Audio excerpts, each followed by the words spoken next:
Throughout history, numerous pioneering researchers have dedicated their efforts to uncovering the rich narratives of our culture. However, the question arises, how can we integrate this knowledge into the education of our children? It is essential for them to become acquainted with these teachings from an early age. While adults can pass down what they learn, it's crucial that children are taught these values and stories from the ground up. By doing so, we lay a solid foundation for their growth and understanding of the world. We often attend discussions, such as the Sangam talks, fulfilling our duty to listen and share. Yet, real change requires more than passive participation. Each of us must rise to the occasion, much like the humble squirrel from the Ramayana, who contributed to building the bridge in its own small yet significant way. Every individual can become an activist in their own right, whether through their time, resources, or financial support. Until we take such steps, progress will remain elusive. We must study and comprehend our traditions and narratives deeply, rather than approach them with a superficial or dogmatic mindset. It is disheartening to see that even within our communities, the knowledge of our own dharma is often limited. Therefore, this responsibility extends beyond our children. It involves everyone, grandparents, uncles, aunts, and beyond. Regardless of age, we must cultivate a genuine understanding of our heritage and values. Social media offers a remarkable opportunity for change, but it requires that each of us fulfill our duty, Swadharma, and encourage others to do the same. This is not a pessimistic view but rather a realistic perspective on our current situation. With this video, I am making my offering, Ahuti, to present the Bhagavad Gita, a fundamental text in Hindu philosophy that holds answers to many of life's challenges. In this video, we will explore the actual verses, shlokas, of the Bhagavad Gita, along with their meanings as interpreted by revered scholars from various Vaishnav traditions, including the Rudra, Brahma, Shri, and Kumara Sampradayas, and translated into English. This video has been created with the assistance of AI, including the voice narration. I apologize in advance for any mispronunciations, as my aim is to provide an accessible auditory version of the Bhagavad Gita.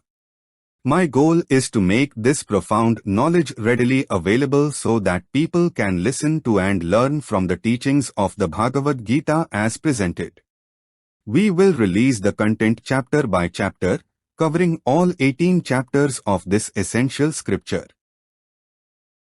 Ath Prathamodhyaya Arjun Vishad Yoga. Chapter 1, The Yoga of Arjuna's Dejection. Dhritarashtra Uvats Dharmakshetre Kurukshetre Samveta Yuyutsavah Mamkaha Pandavaschaiv Kim Kurvat Sanjay. To properly illustrate the consistency in the conversation between Lord Krishna and Arjuna on the battlefield, Krishna Dvapayana Vyasa has quoted the first 27 verses in chapter 1 beginning Dharmakshetra Kuru, Kshetra referring to Kurukshetra as the land of righteousness. Now when King Dhritarashtra learned that Lord Krishna had accepted the position of chariot driver for Arjuna, he immediately was suspicious and became doubtful of his son, Duryodhana's chances for victory. At that time he asked his minister Sanjay a redundant question as what did his sons and the son of his brother do in the first verse of chapter 1. It should be understood in the correct context that the revelatory instructions given by Lord Krishna to Arjuna in the 700 verses of Srimad Bhagavad Gita that is revealed within Krishna Dvapayana Vyasa's monumental, historical epic, Mahabharata, as to what was being told by Sanjay to Dhritarashtra is actually a conversation described to Arjuna's great-grandson, Emperor Janmeja by Vaisampayana Muni, and it is he who is expressing the words Dhritarashtra Uvka meaning Dhritarashtra said. Srimad Bhagavad Gita begins with Dhritarashtra asking Sanjay, "What did my sons and the sons of Pandu, assembled at the righteous land of Kurukshetra desirous of battle do. Now the question which arises is what was the necessity of Dhritarashtra asking Sanjay what did they do when he himself in the same verse says, they are assembled desirous of battle. The reason he is asking is because Kurukshetra is the land of righteousness. Dhritarashtra was thinking, Kurukshetra is famous as the land of sacrifice for the demigods and also the abode of Brahmajanana, knowledge of the ultimate truth for all living entities. He was worried that under the potent influence of Kuruksetra's righteous land, his sons would have decided to return half of the kingdom back unto the sons of Pandu now being free from all jealousy. Or is it that the sons of Pandu fearing that the destruction of a dynasty is an unrighteous act in a holy place like Kuruksetra and have decided that it's best to retire to the forest and live as renunciates for the rest of their lives? By addressing Sanjay, Dhritarashtra means that by the mercy of Krishna Dvapayana Vyasa, Sanjay has become free from attachment and aversion and thus he will certainly speak the truth. By using the word Mamaka and Pandava in referring to his sons and the sons of Pandu indicates disparity and shows that Dhritarashtra did not accept the sons of his deceased brother Pandu as he did his own sons and this reveals his enmity towards them. Kshetra also means field of cultivation. Just as in a rice field there are unwanted grasses looking exactly like the rice paddy which must be uprooted. Similarly, the use of the word Dharmakshetra is indicative that the unrighteous sons of Dhritarashtra will also be uprooted. Sanjay Uvac Drushtva tu Pandvanika Vyudha Duryodhanastada Acharyamuk Sangamya Raja Vachanam Bravit. Dhritarashtra, although blind at birth, was born with an inner eye of knowledge, but due to being overly affectionate and attached to his sons, he lost the knowledge of righteousness, and thus he was worrying that his sons might return half of the kingdom to the Pandavas, who were the rightful heirs. Sanjay, who was righteous by nature, could understand the actual internal mood of Dhritarashtra, but to appease his anxiety that his sons would never give back half of the kingdom, he said this verse beginning Drstva tu Pandavanikam Vyudham, the soldiers of the Pandavas are in military formation.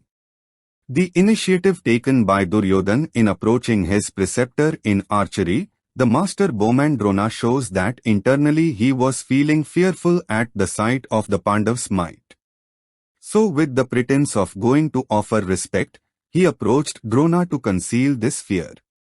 The word Raja meaning king indicates that Duryodhana was very expert in the diplomacy of politics and the use of the word Vakanam implies that he would speak terse sentences filled with heavy import concerning the subject of war.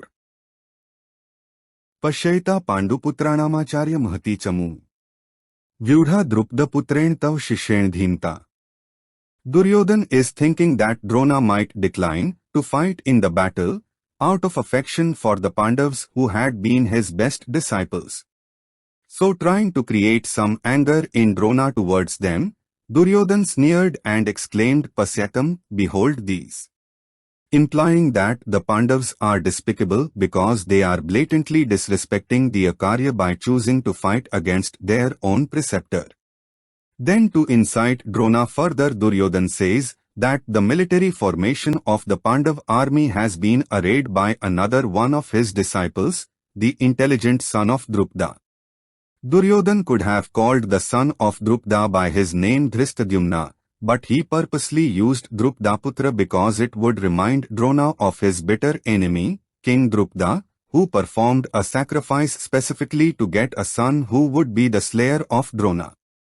This son was Dhristadyumna. Duryodhana is calling Dhristadyumna intelligent because he had learned the science of warfare from the very person he was born to kill. Furthermore, Duryodhana is implying that it was imprudent of Drona to teach the science of archery to the very person who was destined to kill him and who was known to be his enemy. Duryodhana's intention in expressing these things is that it is because of Drona's indifference to things he was aware of, and in educating the enemy anyway will be the cause of all the problems they will face in the battle. Atra shura maheshvasa bhimarjon samayudhi.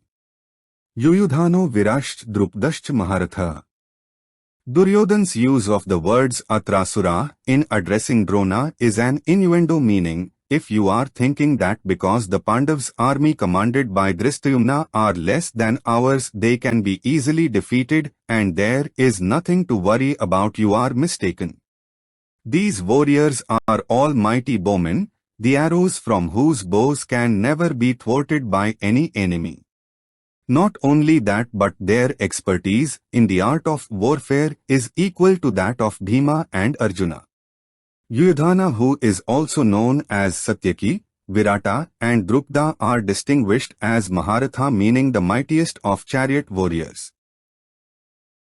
Dhrushtaketushche kitanah kashirajascht viryavan. Purujit kuntibhosht shaibhyascht narpungavah. The attribute Viryavan, meaning heroic, is given to Dhristaketu, Kekitana and Kasiraja. The attribute Narapungava, meaning noblest of men, is given to Kuntibhoga and Sabya. Yudhamanyusht Vikrat Uttamaujasht Viryavan. Saubhadro Draupadeyasht Sarvaev Mahartha. The attribute Vikranta, meaning valiant, is given to Yudhamanyu, and again the attribute Viryavan, which is heroic, is given to Uttamaja. Saubhadra is Abhimanyu, the son of Subhadra, who is the wife of Arjuna. Draupadeya are the 5 sons of Draupadi, who are Pratibindha, Shrutasena, Srantakirti, Satanika and Shrutavarma, and by the use of the word Ca it refers to Bhima's son Ghatakaka and others. As for the Pandavas themselves, Duryodhana did not mention them at all, as their name and fame was known by everybody. The names of these 17 heroes mentioned and all those in favor of the Pandavas are all Maharathas. By the use of the word sarve, meaning all, Duryodhana instigates and agitates the fighting mood of Drona by adding even those warriors who are Atirthas and placed them in the class of Maharathas as well. The definition of Maharatha is he who can fight against 10,000 bowmen all at the same time and not be defeated, and is a master in the science of warfare and the use of all weapons. An Atiratha is a hero who can fight against innumerable bowmen but less than 10,000 at the same time and remain undefeated. A Yodharatha is the hero who can fight against one bowman at a time and remain undefeated, and one who cannot even fight against one bowman successfully is called an Ardharatha. Asmaka tu vishishta ye tanibodh dvijottam. Naikamam sainyasya sandhyartha tanbravimite. It could be postulated that if Duryodhana truly believes that the army of the Pandavas is invincible, then why is he so persistent to fight with them? Rather, he should make peace and agree to a truce. Even possessing a doubt in his mind, Duryodhana dauntlessly states to the contrary. With the use of particle to inferring contrariness, he is affirming his superiority over the Pandav army due to the fact that Drona, the instructor of the leaders of both armies in the art of archery and the master of the science of weaponry, is in his army fighting against the Pandavas. So under his protection, how can there be any question of their army being invincible? You may now hear about the excellence of our warriors, exalted in knowledge, valorous, who have our fullest confidence as they are fighting for us of their own free will. I shall name for you those excellent warriors, so you will know who they are, and so that you will understand our position. The word Dvijottama, meaning best of the twice-born, Brahmins, this being stated indicates a concealed meaning, implying that if Dronakara will not fight, then he is merely a Brahman who is only interested in eating the fine food served at the palace of Duryodhana. Bhavan Bhishmascha Karashcha Krupashcha Samitinjaya Ashwathama Vikarashcha Saumdattistathayavach.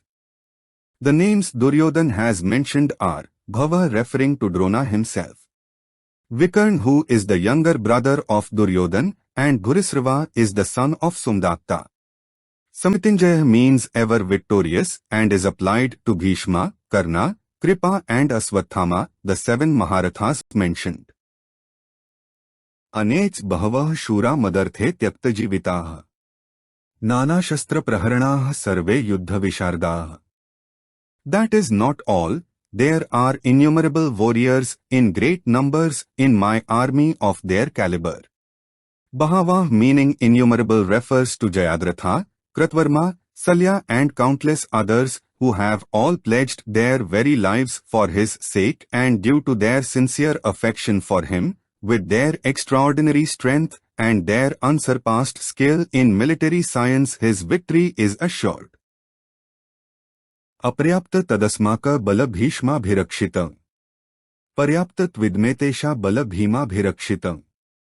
Now the question arises that if the armies on both sides were equal in might, how is it possible that victory is assured? Duryodhana gives the answer in this verse by using the word aparyantam in the sense of being unlimited. Duryodhana, to conceal his fear, exclaims that his army is unlimited and moreover they are protected by Bhishma, who is the most intelligent and a Maharatha, whereas the Pandav army protected by Bhima of less intelligence is limited. This is why the Kaurva victory is assured. Ayaneshuts sarveshu yathabhagam asthitaः. Bhishmeva bhirakshantu bhavantah sarvayevhi. If Drona becomes indifferent understanding the implications of negligence hidden in these words, my purposes will be hampered. Thinking this, Duryodhana assured him of his confidence in his ability by the use of the word ayanesu indicating prowess. You all being divisioned at strategic points in your various military formations should not leave your positions, for you all must carefully protect Bhishma from both sides and behind, as he will be so engaged in the overall battle he may not be aware of his immediate surroundings. If he is protected properly, then our victory is assured. Duryodhana's intimation was that Bhishma is my grandfather and Drona is my preceptor, thus both must be my well-wisher, and this was already proven in the royal assembly during the game of dice with the Pandavas, when neither Bhishma or Drona responded to the overt indiscretions against Draupadi, even though they both could see the injustice and transgression that she was subjected to by Duryodhana. Tasyas janayan harsha kuruvaruddha pitamha. Sinhanada vindyochayah shukha dadhmu pratapavan. Bhishma became elated hearing the praises given him by Duryodhana. Thus, to eliminate the fear he knew Duryodhana was concealing in his heart, he roared like a lion. Sinhanadam means roaring like a lion, and then blew a thunderous blast on his conch shell. By only sounding a blast on his conch shell without speaking, Bhishma signified that, true to Kshatriya or warrior code of warfare, he would fight until death. Tatah shukhash bhairyash panavanak gomukha. Sahasevabhyahanyantas shabdastu mulo bhavat. Bhishma blowing his conch shell at this moment showed to Duryodhana that he had factually assumed his position as commander and chief of the Kaurva army, and immediately after his thunderous blast all the soldiers of the Kauravas followed suit, making many sounds and other noises in readiness. Panva means drums, Anka means kettle drums, and Gomukha means blowing horns. These are all musical instruments, and all these sounds combined together from the soldiers caused a great uproar. Tatah shveterhayiryukte mahati syandane sthita. Madhavah pandavshchaiva divyaushkhu pradadhmatuah.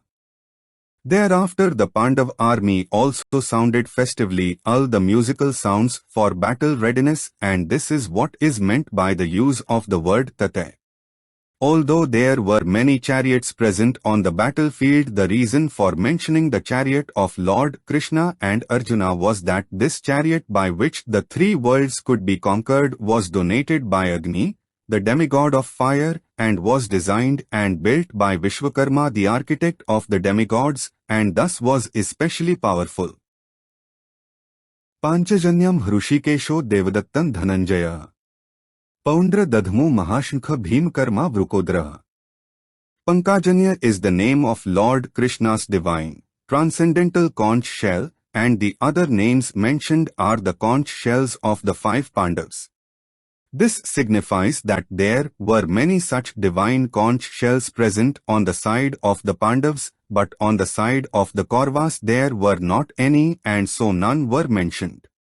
By referring to Lord Krishna as Hrishikesa, the director of everyone's senses, it is indicative that with the Supreme Lord directing their cause, victory was certain for the Pandavas.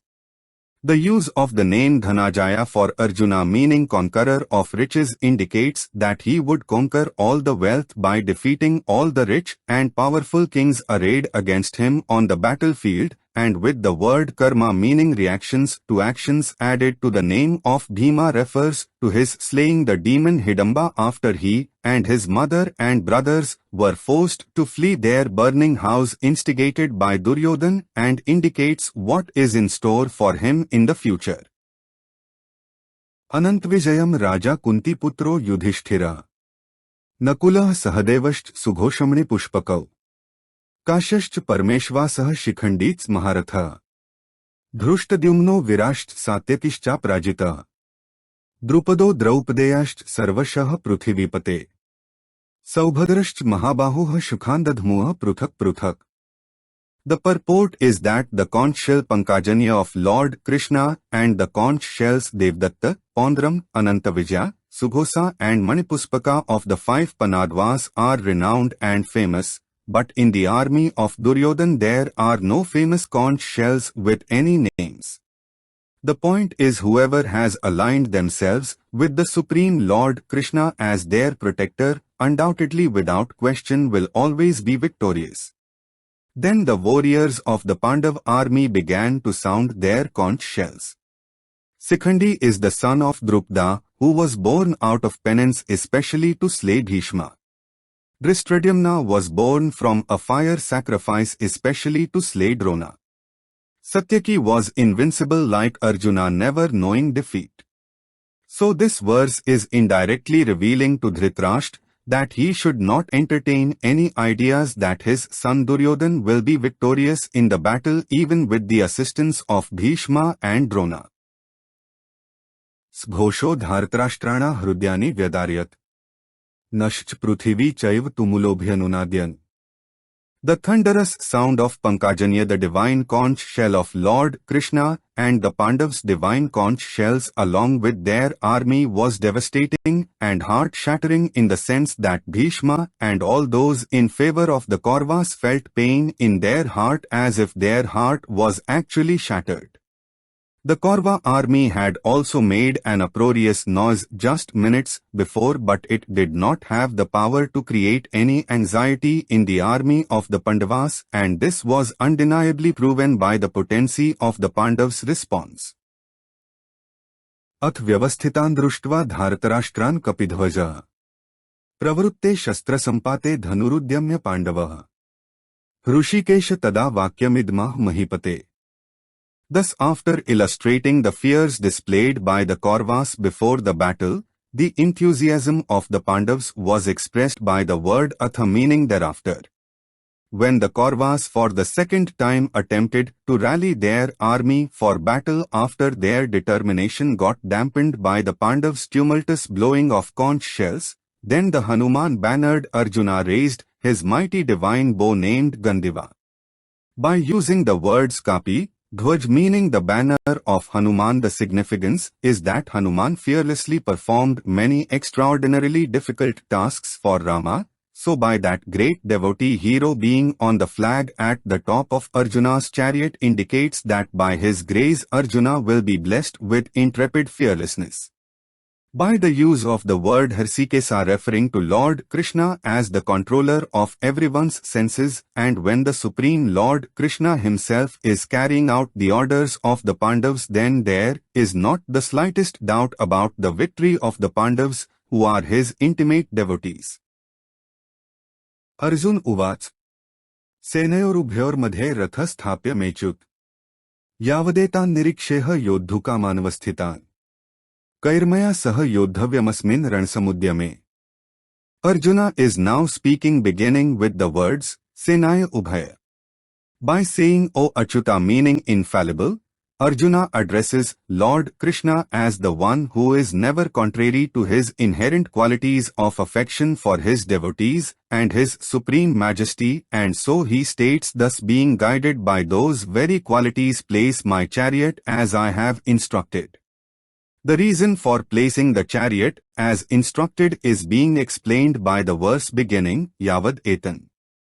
The Kauravas are only desirous of war, not peace, and externally appear unmoved by trepidation. One might say that Arjuna is a warrior, not a spectator, so what is the necessity of viewing the enemy? The answer to this is that since the battle is taking place between relatives, Arjuna desires to see just what friends have joined the ranks of the enemy that he will have to fight. If it is argued that out of friendship these friends seeing him would want to make a truce, the answer is given by the verse beginning with Yotsyamanan, meaning they have only come to fight. Yotsyamanand viksheha etetra samagataha. Dhritarashtrasya durbuddhiryuddhe priyachikirshava. So Arjuna is saying to Lord Krishna, let me scrutinize those friends of mine who have chosen to join the ranks of the Kauravas for satisfying the evil-minded Duryodhana instead of opposing him for eradicating his evil-mindedness, which denotes he does not even know how to protect his own life. This request is reasonable in order to view my opponents. Sanjay Uvac. Evmukto Hrishikesho Gudakeshin Bharat. Senayorubhyormadhe sthapitva rathottamam. Then what happened? To this question Sanjay answers Dhritarashtra in these two verses, first by addressing him as O descendant of Bharatha. What is being subtly suggested here is that being born in the exalted lineage of the righteous and noble King Bharatha, it would not be appropriate for the blind Dhritarashtra to betray his nephews the Pandavas, who are the 5 sons of his brother. भीष्मद्रोण प्रमुखतः सर्वेषाच महिक्षितान्. उवाच Partha पश्यैतान् संवेतान् कुरुनीति. Placing the chariot in front of Bhishma and Drona between the two opposing armies, Lord Krishna said, O Parth, observe all these Kauravas and see those who are favoring them. The use of the word Parth emphasizes that as Arjuna is the son of Kunti, who the sister of Vasudeva is, who assumed the role of being Lord Krishna's father, then he will as family engage himself by accepting the position of Arjuna's chariot driver. The use of the word Hrishikesha signifies that Arjuna will lose his desire to fight. So what is the purpose of viewing the enemy army on the battlefield? And within Lord Krishna's words an innuendo of taunting was hidden. Tatra pashyat sthitan parthaha pinth pitamha. Acharyanma tulan bhratan putran pautran skhistatha. Shvashuran suhrudashchaiva senayor ubhyorpi. Arjuna saw so many of his friends and associates opposing him in battle.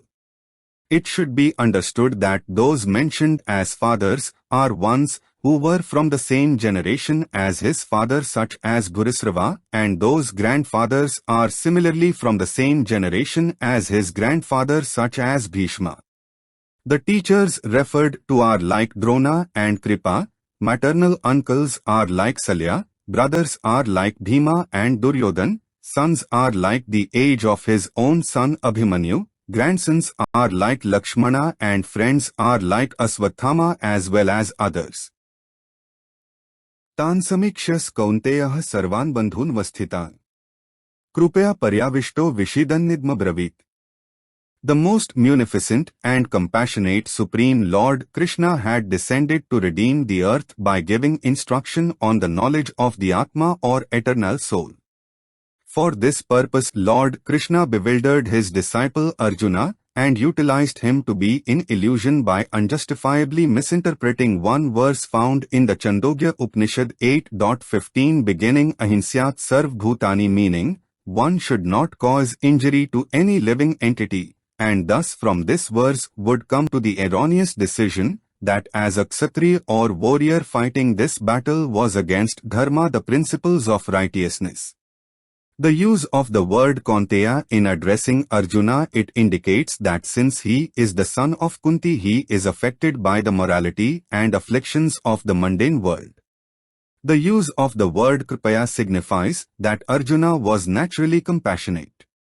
By the use of the word Paraya, it is intimated that not only for his own soldiers was he compassionate but for the enemy soldiers as well, and by the use of the word Visidan, it is expressing that all the symptoms of being grief-stricken like shedding of tears, shivering, being choked up, etc. have simultaneously manifested as Arjuna began to speak. Arjun Uvach दृष्ट्वेम स्वजन कृष्ण युयुत्सुं समुपस्थितम् सिदन्ति मम गात्राणि मुखच परिशुष्यति. What Kaunteya, who is Arjuna the son of Kunti, had started speaking is being expressed by the words beginning with Dhyashtivman. Although the word Swajanam is in the singular tense, it actually refers to the members of Arjuna's dynasty. As per the Amarkosathe Sanskrit lexicon, the word Swajanam means relative, friend, comrade, kinsman by marriage, etc. Thus Arjuna, by seeing them all, his hands, legs, and other bodily limbs became numb, and by the use of the word Parisusyati, which means drying up. It is said that the drying up of the mouth is much more excruciating than exertions of hard labor. Vepthusht sharire me romharshishch jayate. Gandivam sramste hastatvakchaiv paridhyate. Vepthu means trembling, Romharsa means horripilation. The Gandiva bow slipping from his hand shows impatience, and Paridhyate, which is burning of the skin, is a burning of the heart also. Nach shaknomyavasthatum bhramativac me manah. Nimittani ch pashyami vipritani kesha. It is as if my mind is unsteady. With these words of dejection, the weakness of Arjuna is disclosed, and it can be understood that he is close to losing consciousness. He says, in this war I am seeing the consequence of opposing results. This means that even if he were victorious in obtaining the kingdom, he would not feel any satisfaction. To the contrary, he would feel just the opposite, he would feel remorse. Here in this sense, the word nimittani, meaning inauspicious omens, is not given as a symptom but as a result. Nach shreyonupashami hatva swajanmahave. Nkankshe vijayam krishnan rajyam sukhanich. Here Arjuna exclaims that he cannot foresee any benefit from slaying his own kinsman in battle. In the Vedic scriptures, it is revealed that in this world, two types of living entities are automatically granted entrance to the heavenly planets, one being the renunciate who is disciplined in the practice of yoga, and the other is the warrior slain in battle. So Arjuna's argument is that although there is provision for the slain, there is no declaration of any merit for the slayer. Kinno rajyen govind kin bhogarjiviten va. Yeshamarthe kankshita no rajyam bhogah sukhanich. Imeva sthita yuddhe pranas tyaktva dhananich. Acharyah pitrah putrastathayoch pitamha. Matulah shvashurah pautrah shalah sambandhinastatha. Etanna hantumichhami gnatopi madhusudan. Api trailokyarajyasya hetoh kinnu mahikarute. Nihatya Dhritarashtrannah ka pritih syarjanardan. By Arjuna addressing Lord Krishna as Govinda expresses that since Lord Krishna is the knower of all the functions of the senses, Lord Krishna is also the knower of his mind. The reason for not desiring the kingdom etc. are given in the second half of verse 32 beginning, Yesam Arthe. One can desire a kingdom for the happiness of one's kinsman even at the cost of one's own life, but in this battle when the destruction of one's kin is certain, it is a fruitless desire to engage in battle. If it is put forth that although Arjuna out of compassion might not wish to slay his enemies, but it is certain that his enemies will surely slay him to keep the kingdom free from thorns. To answer this, Arjuna is saying even if they intend to slay him, he will not slay them. He says, I do not desire the rulership of the three worlds, let alone this tract of land called earth. If it is argued that Arjuna could slay only the sons of Dhritarashtra who caused the Pandavas so much troubles and leave all the others warriors alive, then to answer this Arjuna is saying, what pleasure is there for us the Pandavas to kill the sons of Dhritarashtra? In expectation of temporary, earthly pleasures, fratricide is not in any way an appropriate action and will only ensure eternal damnation to hell.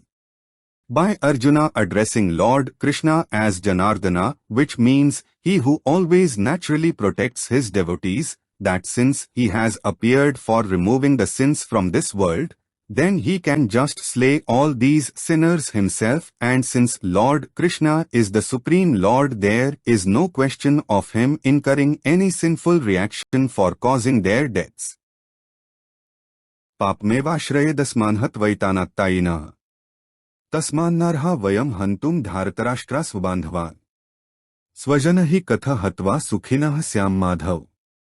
If it is put forth that in killing aggressors there is sin, that argument can be nullified because in the Vasistha Sanhita 3.11 beginning, Agnido Gardas Kaiva Sastrapanir, it is stated that the following 6 types of aggressors can be slain.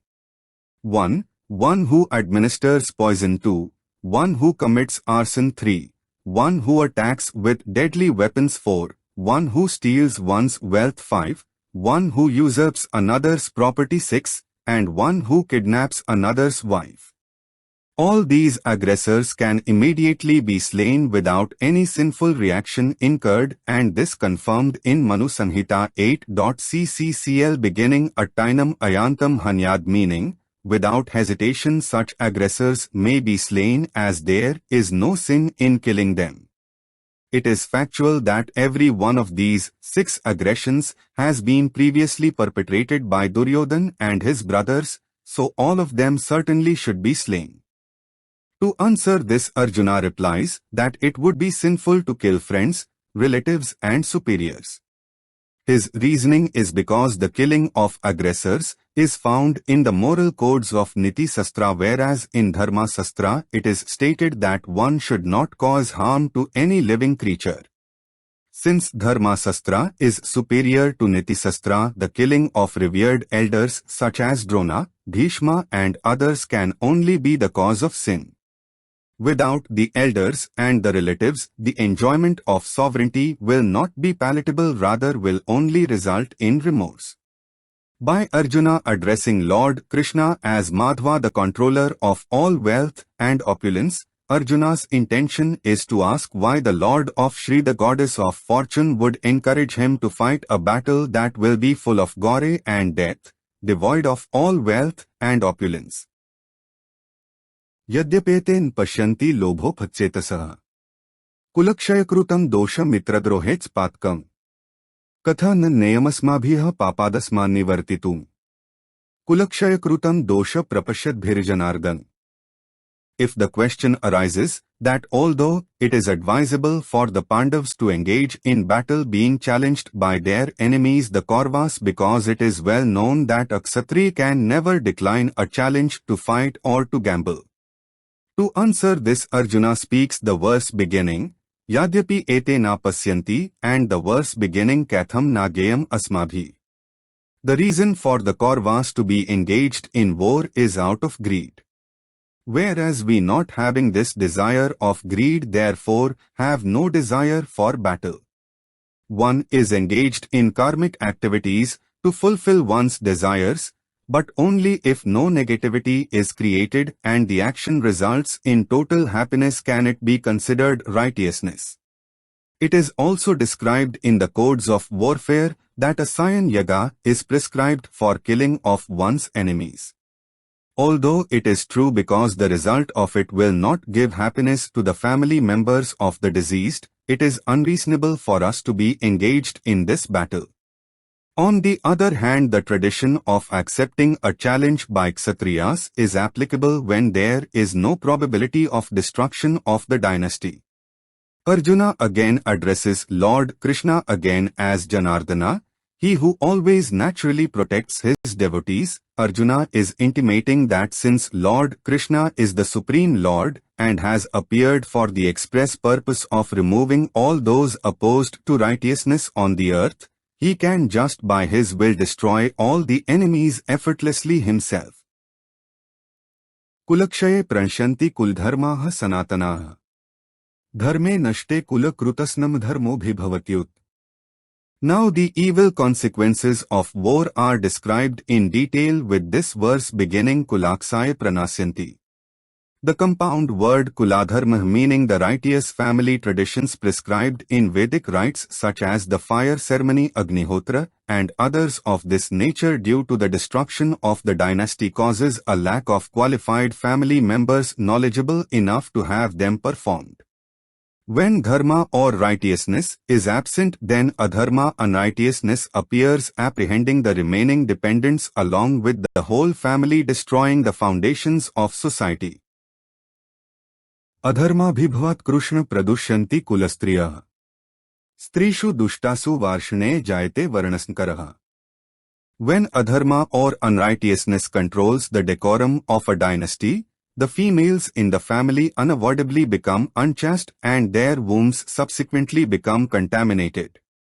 Because their husbands have violated the injunctions of the scriptures and engaged themselves in committing sinful activities by the destruction of the dynasty, the females of the family without proper guidance and adequate protection will become depraved and wanton, disregarding the etiquette of morality and decorum, and thus degenerating. The females of the family will soon become degraded. Skaro narkayev kulghnana kulasyats. Patanti pitro hesha luptapindodka kriya. When there is a resultant intermixture of castes due to the destruction of the family structure, those who are responsible are damned to hell, but not only these Venus family members. Their forefathers are also sent to hell as well due to the cessation of the ritual offerings of food and water that are no longer given due to the fact that there no longer exist any male descendants to perform such rites. Doshiretiyah kulghnana varnasankarkarkayah. Utsadyante jatidharmaah kuldharmasht shashvataah. Now the conclusion of the sins that have been previously delineated before are being described. Jati dharma refers to the duties of the Kshatriyas and others. Kuladharmas refers to the traditional practices observed by a particular family. Utsadayate means when these are eradicated. The use of the word ca meaning also indicates that asramadharma, which is the rules of righteousness governing the relationship between Brahmana the spiritual order, Kshatriya the warrior order, Vaisya the mercantile order and Shudra the worker class are included here as well. Utsannakul dharmana manushyana janardan. Narke niyata vaso bhavatityanu. Hereby the word kuladharma getting spoiled also means that jati dharma meaning the duties of each caste and asramadharma meaning the relationships between the castes are indicated as well. Anususruma means we have heard in the line of parampara disciplic succession that persons who are addicted to sinful activities, yet who do not make atonement or repent are damned to excruciatingly painful and terrifying hells. Ahobat mahatpapa kartum vyavasita vayam. Yadrajya sukhlobhen hantum swajan mudyataha. It is a sinful act even to think about or resolve the killing of friends and relatives. So being repentant for such a resolve, this verse is given. Here the word bata meaning how strange is utilized as a preposition in the sense of uncertainty. Yadi mama pratikaram shastram shastrapanya. Dhritarashtra rane hanyustanme kshematara bhavet. If it is asked, O Arjuna, even though you refrain yourself from killing your relatives, it is sure that Bhishma and the Kauravas will certainly kill you without hesitation, as they are eager to engage in this war. So what will you do under these circumstances? To answer this, Arjuna is speaking this verse beginning Yadi mam apratikram. Being not vengeful is my atonement for my resolve to slay them. Ksantaram means much better, since the atonement of death will wash away all sins. Bhishma and the others fighting on the Kaurava side will not be able to escape the result of that sin. This is the internal mood that Arjuna is feeling. Sanjay Uvac Evmuktvarjunah sankhye rathopasth upavishat Visrujya sashra chapa shoksam vignamansa. Then what happened? Asked Dhritarashtra. To this question of curiosity, Sanjay spoke this verse beginning Evam Uktvarjuna. It was seen by all that throughout this discourse Arjuna had been standing with the objective still being to fight while merely viewing the opposing army, but suddenly he just sat down on the seat of his chariot in despair.